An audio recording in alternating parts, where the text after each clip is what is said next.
Asebiro Yesuna Akulora ni komanda jaler Atingo bada Tanyisi marsa.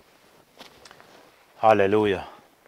Adwoko ni Nyasaye erokamano seche machalo kamagi nikech wantie e kipindi mar gweth mokinyi. Adwoko ni Nyasaye kuom ritowa ndalo duto kendo kelowa riwowa kanyakla mondo mi in janeno mara iwinj wach Nyasaye mosemiyowa odiochieng' masani. To kapok adhi nyime adwaro mondo walam Nyasaye kamoro amora ma intie. Kul wiyi piny mondo odwok ni Jehova erokamano. Nyasaye adwoko ni erokamano nikech Nyasaye ma janyalo, Nyasaye manyalo gik moko duto, Nyasaye mantiere, Nyasaye jachwech polo gi piny. Onge gima tek manyalo tamore e nyingi. Tang'eyo ni kuom wachni duto nyalore. Miyo alamo Nyasaye kwa dhi chako wachni kendo kwa dhi pore kaachiel gi janeno mara. Amiyi duong' ni mondo mirite. Pare Nyasach kwe. Rite ndalo duto kendo berni mondo bed kuome e kit ngimane. Duong' kod pak odogni e polo malo nying Yesu majawar. Amen. Wachni amen. Kuom nying iluonga ni Pastor Sam Boyi. Ai kanisa miluongo ni Cathedral of Praise Ministries International. Kangundo Road Worship Center. Kangundo Road Worship Center nitie kamoro iluongo ni Njiru. Kie luwo Kangundo Road kichomo Ruai. Tichopo center miluongo ni Njiru. Kamoro nitie ni Ola Petrol Station toke kanyo mwantie. Emolande wach Nyasaye, emowacho wach mar Jehova.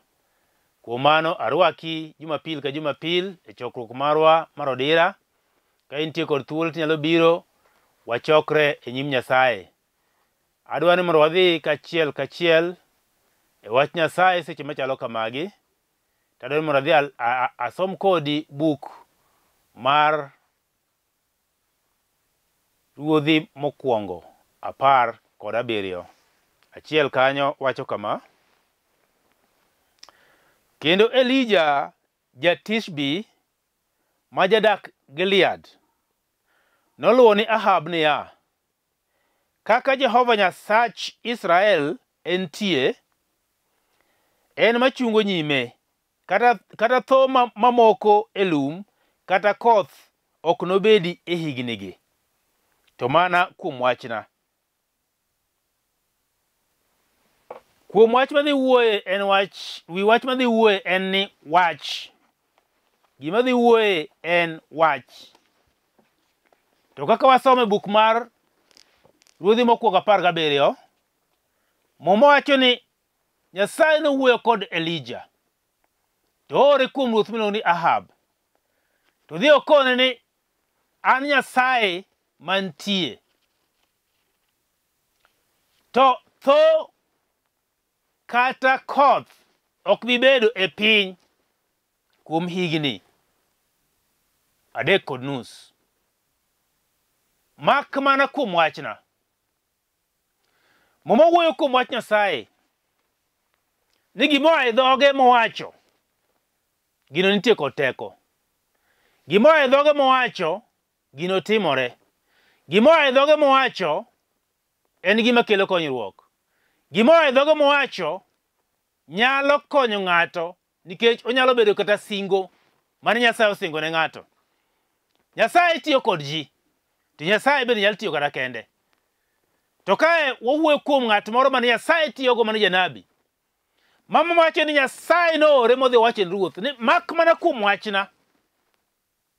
To ka wachna pok otimore to gino ok bi timore. Matiende Nyasaye nooro Elija mokone kare lor polo. Lor nyaka piny. Tho kik bedie.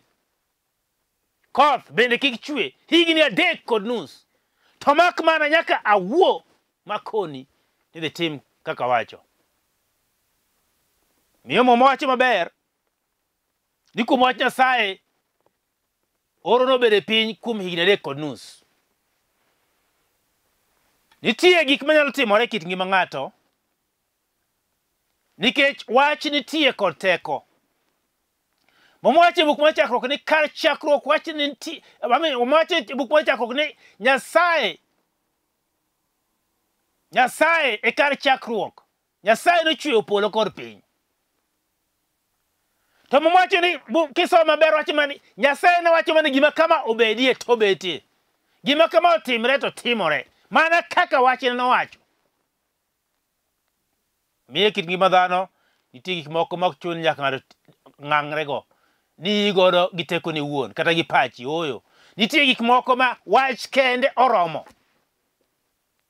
Emomiyo ka ng'ato dwa kuong ng'ato to kuonge mana gi wach. Dhoge wuon. Ka ng'ato timne ng'ato marach o mana wach kende mowacho nyalo luwo ng'ato. Madeg ng'ato kendo matimne ng'ato marach. Wach madwa wuoye to nie buk mar Johana, ndiko mar Johana 1, Injili mar Johana 1, matindo 1 nyaka 12 mowacho kama. Kar chakruok wach ne nitie, kendo wach bende ne ni kod Nyasaye. Kendo wach ne Nyasaye. Ne entie kar chakruok kod Nyasaye. En ema nomiyo gik moko duto chwe, kendo ka onge en, onge gimoro kata achiel manochwe. Kuom mano manochwe, ngima ne nitie, kendo ngima nobedo ler mar ji. Ler rieny ei mudho, to mudho ok oloye. Ne nitie ng'ato moro manoor oa kuom Nyasaye, nyinge Johana.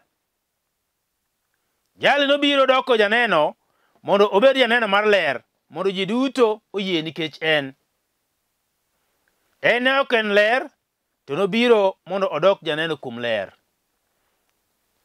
Ler mar adier rieny ni ji duto ne biro e piny.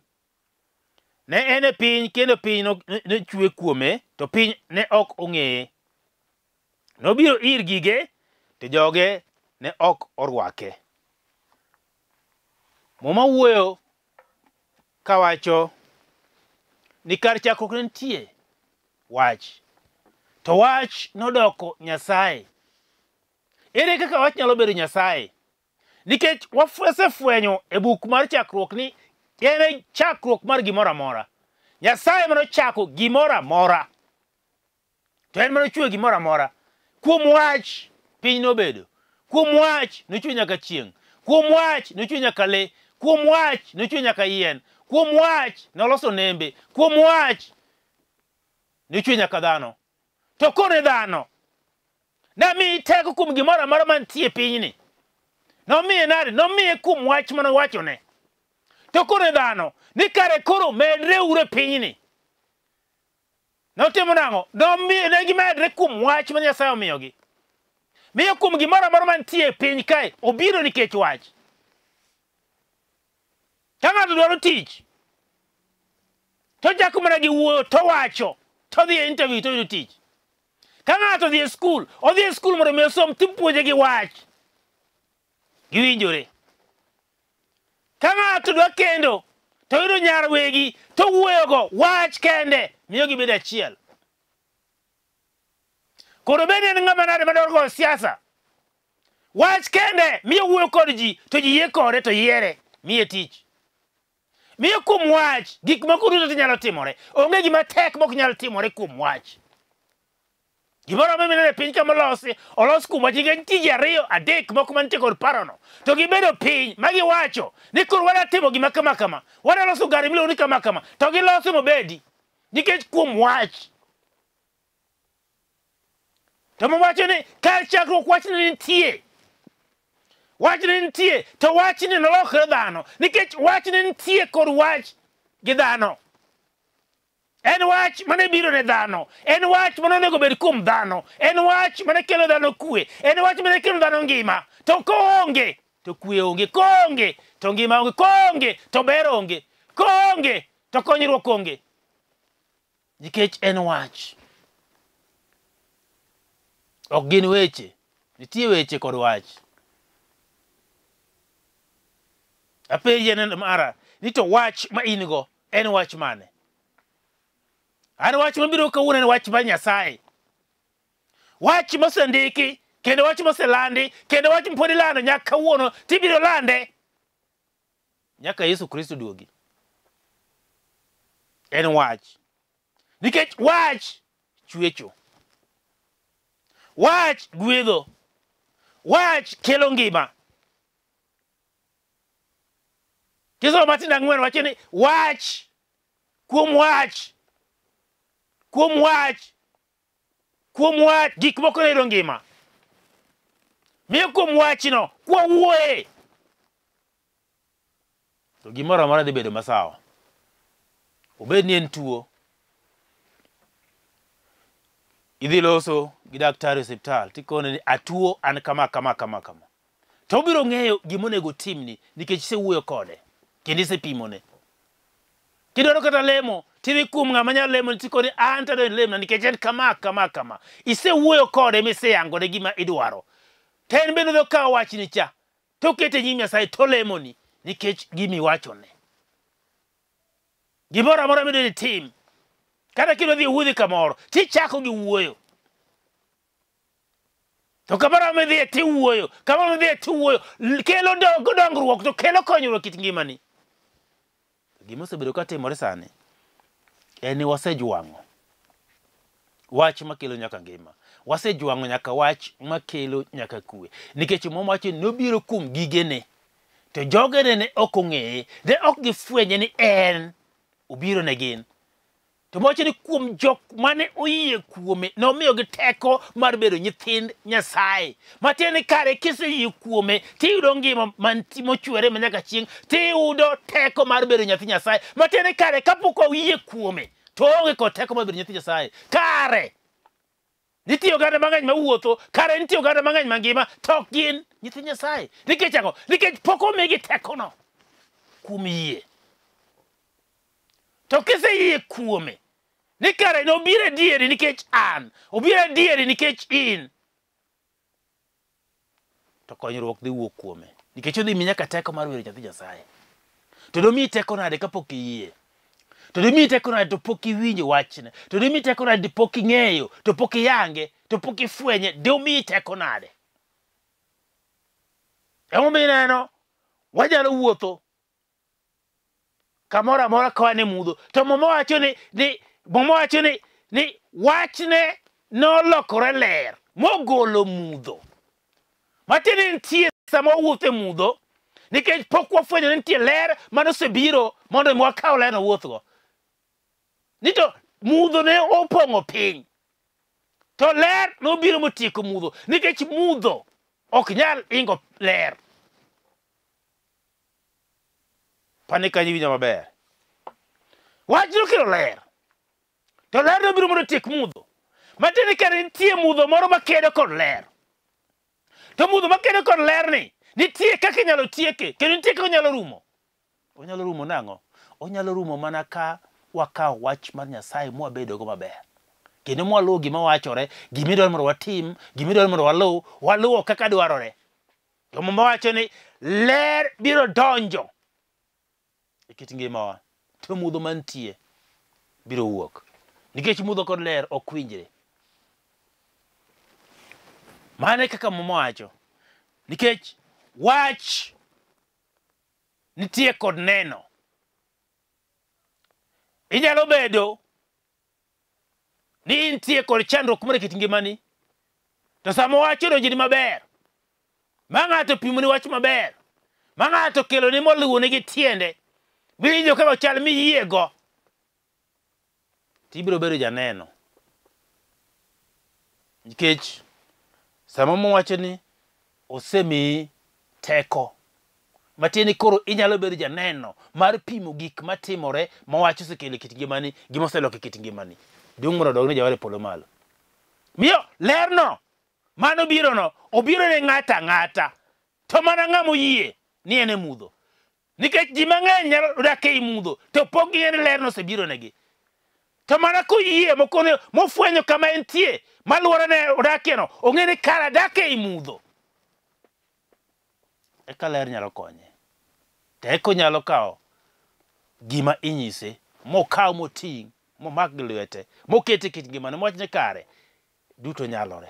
To sechego eko nyalo bedo janeno ni kare wachni miwachoni ajaneno mare ni kare otiyo, ajaneno mare ni kare entie, ajaneno ni kare ongima, ajaneno ni kare entie kod teko.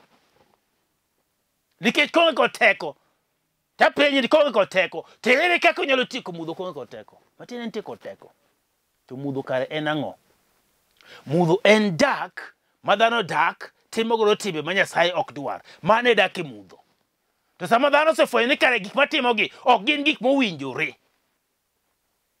Mowacho no niya, sechego emibiro ng'eyo ni kare nitie teko iye kuom yie wach ma Nyasaye.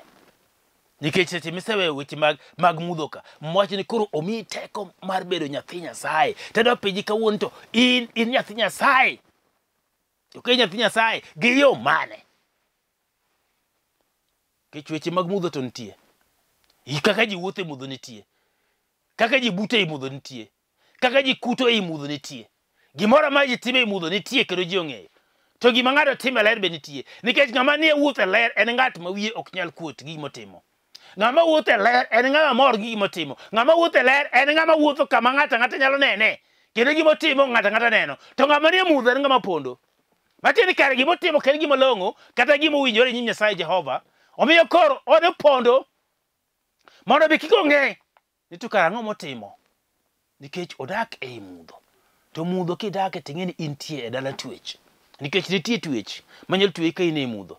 To nitie twech manyalo sando kit ngimani. Nitie twech ma ok nyal wuok e ngimani. Nitie nyaka twech ma owacho ni kodhi mag anyuola ma koluwo ng'ato to dak e mudho odiochieng' gotieno, odak e mudho kit ngimane. Kata obedo mana odak e town entie mudho. Kata obedo ni e kor gweng' entie mudho. Kata obedo somo marom nade entie mudho. Kata obedo tiyo tich maduong' marade entie mudho. Kora en gi pesa marom nade entie mudho. Nikech ang'o? Nikech nitie kodhi moro moluwe ma ok nyalo weye, momake. Makotemo noweyo to go mana nduru. Koro gima nyalo timo onge.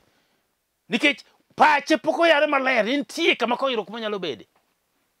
Emomiyo mwacho ni to dayie nade ka onge ng'at mosepimo na wachno.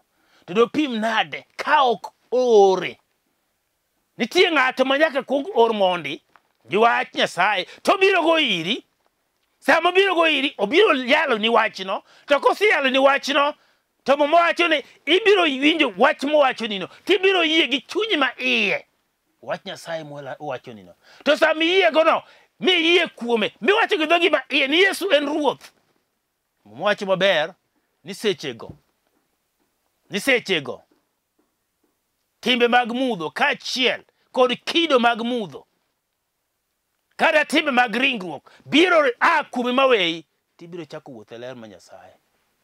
Nikech sechego koro teko mare biro bedo ko. To mare kama mwacho ni koro omiyi teko mar bedo nyathi Nyasaye. Janeno mara kuom gima owuoye kawuono en wach. En wach. Kech owacho ni kuom wachna. To kare wachna ni ng'anade. Mwacho ni en tie kod Nyasaye kar chakruok. Makisomo chakruok achiel kata mwacho ni en tie kod Nyasaye. Nikech Nyasaye ne wacho ni koro ne giwacho ni koro watim kama. Koro matiende ok en Nyasaye achiel. Ne entie gi ji manotiyogo. Koro watim kama. Ne entie kacha. To mwacho notimore molokre dhano. To kano biro kind dhano no kong'eye. Kendo ne gijare.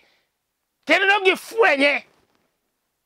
Matiende entie kar chakruok. Koro gimoro minyalo wacho ni ing'eyo in iwuon ijahigni 20, 30, 40, 60. Iwaparo ni ing'eyo gimoro. Onge giming'eyo nikech ng'ani nochweyi kendo nitie kar chakruok. Mochako lokre kendo mochako timore dhano kaka in. Mowacho ni kare timbe mosebedo ka thago dhano. Wadhi e ringruok mondo anene ka bende gigo nyalo tama. Moen biro teme e ringruok. To bang'e nobiro moloyo. Kendo mosande mogure.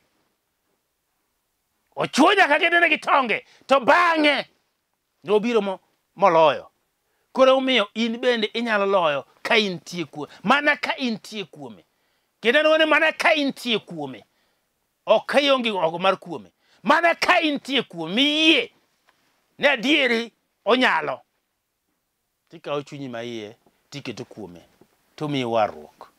To bas onyalo. To ka ok iyie kuome to ok nyalre kuomi. Emomiyo ka ji wuotho ka gi kacha gimanyo Nyasaye no to ok giyude nikech ang'o imanye gi yo mopogore. En gima yot malich. Imanya manya gi yo madwarore tidhi ire tikoni ayie ajari icho kawuono. Resa. To biro resi. To ka in ng'at mangudi kata mana gigene kata mana lamo Nyasaye in ngudi ok idwa Nyasaye dwaro gigeni wuon. Korka gi Nyasaye tingudi. Nyasaye ok nyawuotho kodi be ok onya timoni gimoro nikech oonge kod ng'at aina no. Oonge ok onya wuotho ng'at aina no. To ka intie sama koro chunye ma iye osewuok moko na adieri nikech notimore dhano adieri nikech an. Dhano en dhano. Kik ng'ato ket dhano yo mopogore ni ji opogore. Dhano en dhano. Kisomo maber dhano en dhano. Chakruok ma dhano en achiel. Kora gibende gin rangi machal nade, dhok machal nade, gen dhano achiel no chakruok en achiel. Loko chweyo ji, moch no chweyo dhano. E kite owuon. To kite owuon en kido aina mane. Kik ipane ni kido ma ok minenagoni, ming'iyagoni. Ne en kido ma iye. Emomiyo nobiro e ringruok kaka wan e ringruok ni. To biro mondo mi olokwa obed gi kido ma iye mar Nyasaye. Kido ma Nyasaye dwaro cha, modichgo cha. Chuny ma iye ema nodichgo. Nokodich gima oko ni. Miyo an kaka nena tarana kama. Emomiyo chieng' moro kata ka wuok e piny ni mochna dok lowo kuom lowo. Matini amama na lowo emineno ni. Lakini chuny ma iye ma Nyasaye morgo cha kata modwaro cha. To pogore gima. Koro mane modichgo. Koro mane mwacho ni nochwe e kido machal kode. Wachikar kuro wachwe ng'ato e kido machal kodwa. Nikech en bende dwaro ng'at moro monyalo bedo go kowuoyo e piny ka. Ng'at monyalo timo go lalruok e piny ka. To noyudo ni kara chwe dhano e kido machal koda. Koro anyalo wuoyo kode. Anyalo bedo kode gi lalruok. Nikech en ng'at machal kaka an. To dhano kuchopo kamoro to dhi obalo. Kosebalo to we Nyasaye. Kato gigi Nyasaye go koro kolo. Koro chakluo mage wuon kaka ng'ama dhano. To Nyasaye ong'iyo moneno ne apana jogene mana chweyo oselal moseweyo. Kare koro waor ng'ato. Waor ng'ato. Ng'atni en nyadiriyo. Ochal kodwa to kendo chal kodgi. Nikech dhano en nyadiriyo. Nitie chuny ma iye to nitie ma ok mineno ni. Mwaluongo ni ringruok. Koro ringruok ni obiro e ringruok kaka in. Kae to chako biro gi chuny ma iye cha kaka in. Koro kiwuoyo kuom chuny, entie chuny. Kiwuoyo kuom paro, entie paro. To kiwuoyo kuom ringruok, entie ringruok. Koro gima tami nye ringruok cha, en biro mondo miyo nere ko tame, to ne ok otame. Mwach noloyo nyaka kar tho. Nodagi nyaka kar tho moloyo. Mana nikech wan bende mondo mwaloyo ringruok. Koro in mane matege kind ringruok kanyo, bineno ka pek. Ma ok inyal loyo. Motami pile ka pile, iyuarigo to kinyal. En mane? Omiyo janeno mara, antie ka mondo mi anyisi ni duto nyalore. To mana kuom yie. Kech mowacho ni lep mon go ni otin sana. Otin e ringruok ka en lemo matin sana. To gimogolo ger chalo kaka mach. Nyalo ketho gima duong' kabisa nikech wach kende. Gima lewi no golo. Koro miyo gimoro amora mitime git ngimani. Kiwacho ni ana ni. To in ibede kaka ina no. Nikech mowacho ni ngima kaachiel kod tho nitie e lep. Gimiwacho ema biro timore. Kiwacho ni raura ibiro bedo raura. Kiluongo nyathini ni en raura to biro bedo raura. Kiluongo nyathini janeko biro bedo janeko. Kiluongo ni jajuok biro bedo jajuok. To kiluongo ni rana to biro ran. To kiluongo ni magi onge to biro bedo maonge adieri. Nikech wach kene migolo dhogino nyalo kelo masira, wach nyalo kelo ngima, wach nyalo kelo kwe, wach nyalo kelo gweth, wach nyalo kelo lokruok, wach nyalo kelo gima ber midwaro e kit ngimani, to bende nyalo kelo gima rach ma ok idwar nikech dhogi osepusore miwacho gima ok owinjore. Koro miyo sama iwuoyo nyaka itang' gimiwacho. Gimiwacho nyaka itang'go. Nikech ka ok itang' to nyalo kelo chandruok maduong' kit ngimani, to kata kit ngima ma in go, jok ma in godo, kata kit oganda ma in go, kata kit osiepeni onyalo kelo chandruok. Nikech wach kende miwachono biro kelo chandruok maduong'. To kiyie kuom wach Nyasaye, kata sama uwuoyeni, to lokruok nyalo bedo e kit ngimani. Miyo adwani alamie kod ng'ato seche machalo kamagi. Kamoro amora ma intie, adwani alamie kodi Jehova. Nikech Nyasaye no Nyasaye maber. Osemiyowa ngima nono, osemiyowa gik moko nono, to ohero ng'ata ng'ata. Omiyo sani adwa lemo kod ng'ato. Kama intie, adwani mondo iikri, mondo walam Nyasaye, wadwok Nyasaye duong'. Kama intie kulwi piny mondo walam Nyasaye. Adwani wadwok Nyasaye erokamano. To biro timo maber e kit ngimani. To ka intie kod chandruok moro, kata kituo, ket geno ni kaachiel kod yie kuom Nyasaye. Kata ka ng'ati moro matuo, kata ka nitie chandruok ma ng'ati moro man go, ket geno kuom Nyasaye. To ka in mituo, kaw lweti kod kachwich, iket kama iwinjo kituono, to walam Nyasaye, tibiro bedo janeno ni kare Nyasaye nyalo. Kulwi kama intie mondo walam. Erokamano Nyasach kwe. Janeno mara nitie kendo osewinjo wachni. Nyasaye ka entie kod chandruok moro, kata tuo moro mantie kit ngimane, talamo ni mondo imiye kwe kendo imiye chang. Kendo aketho teko ka teko mag tuoche, teko ka teko mag midhusu, teko ka teko machando ringre, machando dende, maramo dende Nyasach kwe, kata mar ng'ate moro amora, kata watne moro amora, kamoro amora ma entie to tuo, kata entie kod chandruok gi dwaro moro e nyim Nyasach kwe, ma gidwaro mondo ilonegi, fwenyri ne ji Jehova, mondo mi ging'e ni kare Nyasaye in Nyasaye mantie, kendo Nyasaye mangima, kendo inyalo, kendo itimo, kendo pod itiyo nyaka kawuono. Duong' odog ni polo malo e nying Yesu ma Jawar. Amen. To wachni amen. Yie kuom Nyasaye duto nyalore. To kapok iyudo warruok, adwani alem kodi kendo. Adwani alem kodi kapok iyudo warruok. Wachni Ruoth Yesu, abiro iri mondo mi wadho chunya, nikech ajaricho. Keta kare, kendo ing'won richona, to poga kendo thega kod jachien, mondo mi kik alo timbene kendo kik oloya, tabed ng'ati matiyoni kendo luwi ndalo duto. Aduokoni erokamano kuom ng'wononi e nyingi maler. Amen. Asewacho nyinga, adwani mondo amiyi namba minyalo goyona godo simu ka intie kod dwaro moro midwaro mondo walame Nyasaye, kata nitie paro moro midwaro mondo wapor mondo wakonyrego. Excuse me. Namba 072 944 623 nono abiriyo ariyo ariyo ochiko ang'wen ang'wen auchiel ariyo adek. Mano Safaricom. Ng'ama nigi Airtel en 0731 495 873 nono abiriyo adek achiel ang'wen ochiko abich aboro abiriyo adek. Mano Airtel. Kigoyo namba na nitie 24 hours, okalor simu, wabiro wuoyo, wabiro lamo Nyasaye, wabiro poro wach, kendo wanyalo konyore e ng'ado kata rieko moko.